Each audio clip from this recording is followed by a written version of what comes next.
हकीम साहब, बात करना चाहूँगी दिल को लेके, जिसका ख्याल रखना बहुत ज़रूरी हो गया है। आपने खुद ये देखा है कि जब कोविड का एक दौर चला था, अभी तो थोड़ा सा इस पे संयम रखा गया है, लेकिन सबसे ज़्यादा हार्ट अटैक से लोग मर रहे थे, पता ही नहीं चल रहा था। आज सोए हैं और कल हार्ट अटैक हो गया है। तो दिल का ख्याल रखना क्यों इतना ज़रूरी हो गया है, और ये दिल का जो बढ़ना होता है ये क्या होता है? देखिए, हैबत यानी खौफ, डर, इससे जब ज़्यादा असर पड़ता है दिल जी पर जी। तो रक्तचाप इतना बढ़ जाता है कि दिल उसे बर्दाश्त नहीं कर पाता। तो पूरी दुनिया में खौफ था और अभी भी कुछ रह गया है। अभी बीमारी गई नहीं है, एहतियात ज़रूरी है। तमाम हुकूमत के जो ऐलानात हैं उनकी, डॉक्टरों की हिदायत, और ये खौफ जो है ये बहुत अजीब चीज़ है। दिल और दिमाग दोनों बेकाबू हो जाते हैं। अब दिल जो है वो बहुत ज़्यादा हिफाजत करने लायक है, लेकिन दिल की हिफाजत कभी कोई करता नहीं जब तक उस पर परेशानी ना आ जाए। दिल को जो काम दिया गया है जिस्म का, वो खून को पूरे जिस्म को सप्लाई देना, लेना और देना। ये एक ऐसा पंप जो दुनिया में ऐसा कोई पंप ही नहीं बना जो लगातार 50 साल 100 साल चले और बगैर किसी रिपेयरिंग के। हालांकि अब भी इसमें अब रिपेयरिंग की बहुत ज़रूरत हो गई है, क्योंकि अब हम 40 साल के बाद अपने दिल का ख्याल नहीं रखेंगे तो कभी भी हार्ट अटैक के शिकार हो सकते हैं। और दिल कमज़ोर होना, दिल का बढ़ जाना, दिल जो है एक खोल में है, एक सुराख है, उसमें है, और वो उसमें ऐसे करता है, पंप करता रहता है। और वो सुराख, दिल अगर बड़ा हो जाए तो सुराख तंग हो जाता है, तो फिर वो उससे टकराता है। तो इससे वो आदमी को एक ऐसा रोग शुरू हो गया कि वो पैदल नहीं चल सकता। 2 कदम चलेगा तो हाँफ जाएगा।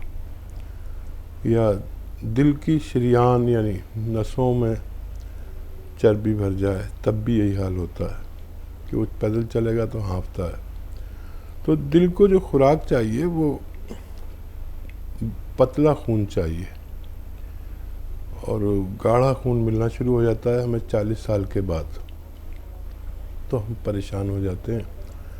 हमें खून पतला रखने के लिए ऐसी ग़िज़ाएँ, ऐसी खुराक और ऐसी दवाएं लेना चाहिए ताकि हमारा खून, कोलेस्ट्रॉल इसमें कम हो जाए, और हमें खून को, हमारे दिल को जब खून पतला मिलेगा तो उसे खून को फेंकने में आसानी होती है, तब हम अपने दिल की हिफाजत कर सकते हैं। इसी के साथ कॉलर जुड़ गए हैं, बात कर लेते हैं। स्वागत है आपका। हेलो जी स्मृति जी, बताइए, सवाल करिए। नमस्ते मैडम। जी नमस्कार। मैडम, मेरे को सोराइसिस और थायराइड है। नमक जैतून कैसे लेना है इसमें? ठीक है। ठीक है। देखिए, कई तरीके से लेते हैं नमक जैतून। एक तो एक चुटकी नमक जैतून 2 गिलास पानी में रोज़ ले लिया करें, इससे भी फ़ायदा मुमकिन होता है। एक यह है कि अलसी हल्का सा भून कर उसका पाउडर बना के रख लें। 1 चम्मच अलसी और 1 चुटकी नमक जैतून 2 गिलास पानी में मिलाकर, ये 2 गिलास पानी दिन में पी लें, 1 बार या ज़्यादा ज़्यादा 2 बार। एक ये है कि अलसी में 1 चम्मच अलसी में 1 चुटकी नमक जैतून मिलाकर आप इस्तेमाल कर सकते हैं, लेकिन बस 1 बार ही लेना चाहिए। बहुत ज़रूरत हो तो 2 बार भी ले सकते हैं। इससे आपको 3-4 फ़ायदे बल्कि 10 फ़ायदे तकरीबन होते हैं। ये एक तो ये सोराइसिस, खुजली और एसिडिटी, कब्ज़, बवासीर, इन्फेक्शन, लीवर इन्फेक्शन और किडनी इन्फेक्शन और मुहासे जिनके निकलते हैं, चेहरे पे पिंपल्स निकलते हैं, उसके लिए है। और बहुत सारे रोग, क्रेटिनाइन बढ़ जाता है अक्सर हमारा, किडनी की जो गंदगी है वो बढ़ जाती है, जिसकी वजह से हमें वो लेना पड़ता है अक्सर। हमारी अक्सर खून की सफाई करनी पड़ती है, डायलिसिस लेना पड़ता है। तो ऐसे जितने भी रोग मैंने आपको गिनाए उसमें आप ये नुस्खा ले सकते हैं। सब रोगों पर बहुत अच्छा काम करता है, घरेलू नुस्खा है, असली लेना ज़रूरी है, आपको फ़ायदा मुमकिन है। महाराष्ट्र से हैं दीपाली, स्वागत है आपका। नमस्कार मैम। जी नमस्कार मैम। रजीम साहब को भी नमस्कार। जय हिंद दीपाली जी, स्वागत है आपका। सर मेरा पहला सवाल है सर, मेरे मतलब ऐसे सर सवाल तो नहीं, मेरी बात रख रही हूँ सर मैं आपके पास। मैंने आपके यहाँ से जैतून का सिरका मंगाया था सर, वो दिमाग के लिए, मतलब डिप्रेशन के लिए। तो अभी उसकी 1 बोतल खत्म हो गई सर, तो मेरे पास 2 बोतल मंगवाई थी मैंने। तो अभी 1 बोतल सर मेरे पास वैसे ही है, तो क्या मैं वो बोतल जैतून के सिरके की और डबल ले सकती हूँ? मैं समझा नहीं हूँ सर मतलब डिप्रेशन के लिए सर मैंने आपके यहाँ से जैतून का सिरका मंगाया था, तो उसमें मुझे बीपी वगैरह का प्रॉब्लम था, तो मुझे बीपी वगैरह जो थी वो नॉर्मल हो गई सर मेरी वाली। तो 1 बोतल मेरी वैसे की वैसी है, 2 बोतल मंगाए थी, तो 1 बोतल में ही मुझे आराम मतलब अच्छा लगा। तो अभी 1 बोतल वैसे ही रखी है, तो मैं वो दूसरी जो बोतल है वो वे ले सकती हूँ? जी जी ले सकते हैं। अब मैं समझा, हाँ आप ले सकते हैं। और आपका बीपी 1 महीने में तकरीबन अच्छा हो गया, बहुत मुबारक। लेकिन यूनानी में ये याद रखें, मैं सबसे कहता हूँ कि अगर किसी को जल्दी भी फ़ायदा हो जाए तो 2-4 महीने इलाज ज़रूर किया करें, ताकि ये रोग आपको जड़ से छोड़ दे। तो ये तो आपको बहुत अच्छा है कि भगवान आपसे खुश है, उसने जल्दी फ़ायदा दे दिया। लेकिन यूनानी में एक कोर्स होता है, उसे पूरा कर लें, फिर आप छोड़ सकते हैं। आप और भी ले सकते हैं। बहुत सही आपने किया कि फ़ोन कर लिया। और जो रोग आपको है, दीपाली जी नाम बताया था शायद जी, ये इसके रोगी हर घर में है। बस आपसे हमारा एक अनुरोध है कि आपके आसपास, आपके रिश्तेदारों में इसका रोगी कोई नहीं रहना चाहिए। आपके होते हुए लोग 10-20 साल और ज़िंदगी भर दवा खाते हुए मर जाते हैं, दवा नहीं छूटती। ये एक भगवान ने हमें नुस्खा दिया है, हमने आप तक पहुंचाया। आपको अपने अजीज़ों तक पहुंचाना है, अपने दोस्तों तक, अपने ससुराल में, कि कहीं भी रोगी ना हो बीपी का। तो आप ये काम ज़रूर करें। अगर आप हमारा सम्मान करना चाहते हैं तो किसी को फ़ायदा पहुंचाने में कोई बुराई नहीं। जी हरियाणा से हैं सुषमा जी, स्वागत है आपका। हेलो, नमस्कार मैम। जी नमस्कार। नमस्कार सर। स्वागत है सुषमा जी। हाँ जी सर। सर मैंने भी सर थोड़ी सी मुहिम शुरू की है आपके जैसे, आपके नक्शे कदम पे चलने की। अगर थोड़ी मेरी भी शुरू होती है तो दवा भी अपना जो मेरे को भी फायदा हुआ है सर, भी औरों को भी मिल जाए। जी हाँ जी सर। बहुत शुक्रिया आपका, बहुत स्वागत सर। अभी तो मैं तो एक सर, आप तो एक सागर हो, मैं अभी सर एक थोड़ा सा बूंद के बराबर ही हूँ। तो अभी शुरुआत हुई है, अगर जो किसी को फायदा हो जाए। सर एक 2-3 क्वेश्चन है सर जी।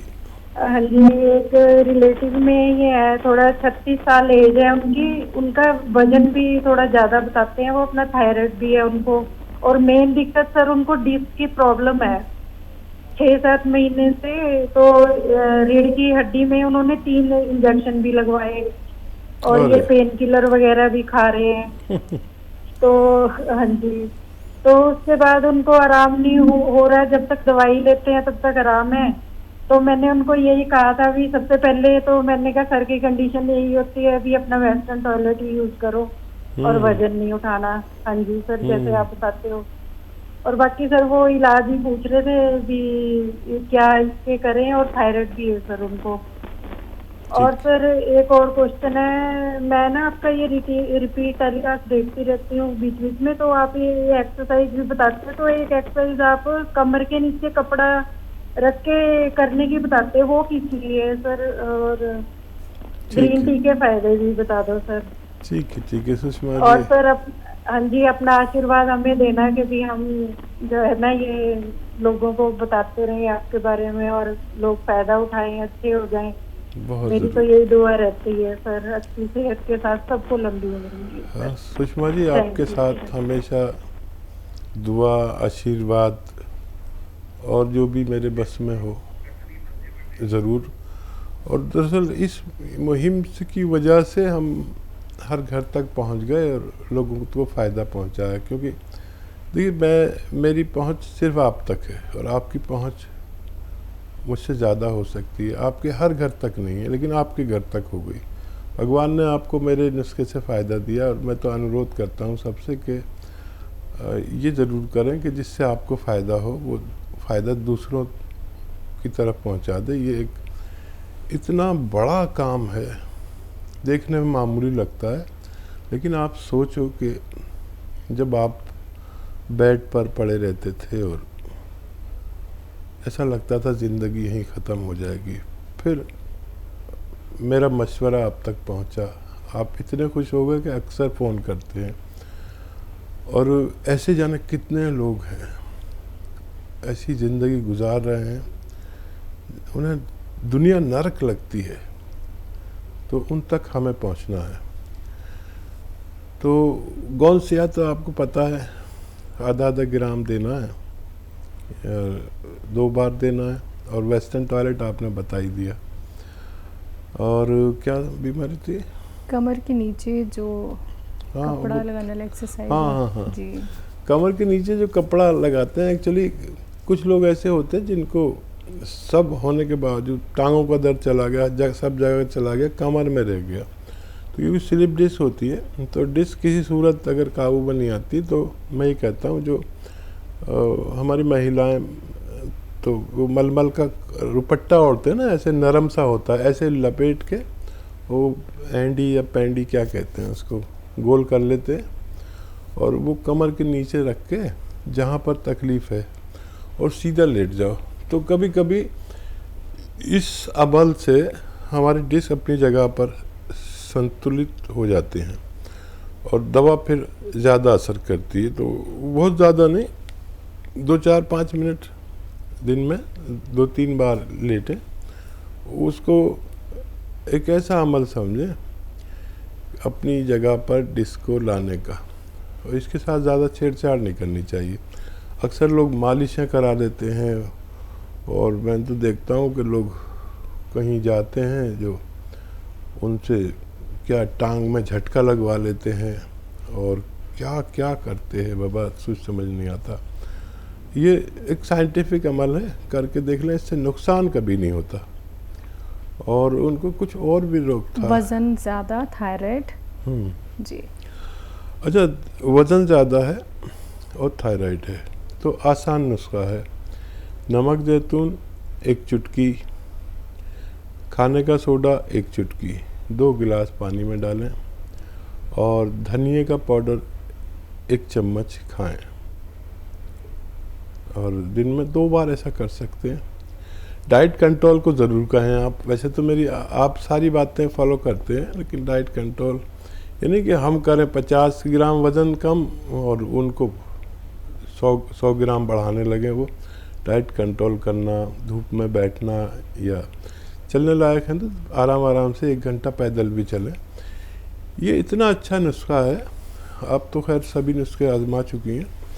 मेरी दुआ भी है कि आपके ज़रिए लोगों को मुझसे भी ज़्यादा फ़ायदा पहुंचने लगे। बहुत शुक्रिया हमारे साथ जुड़ने के लिए। लेकिन एक सवाल और था हकीम साहब कि ग्रीन टी के फ़ायदे जानना चाह रही थी ये।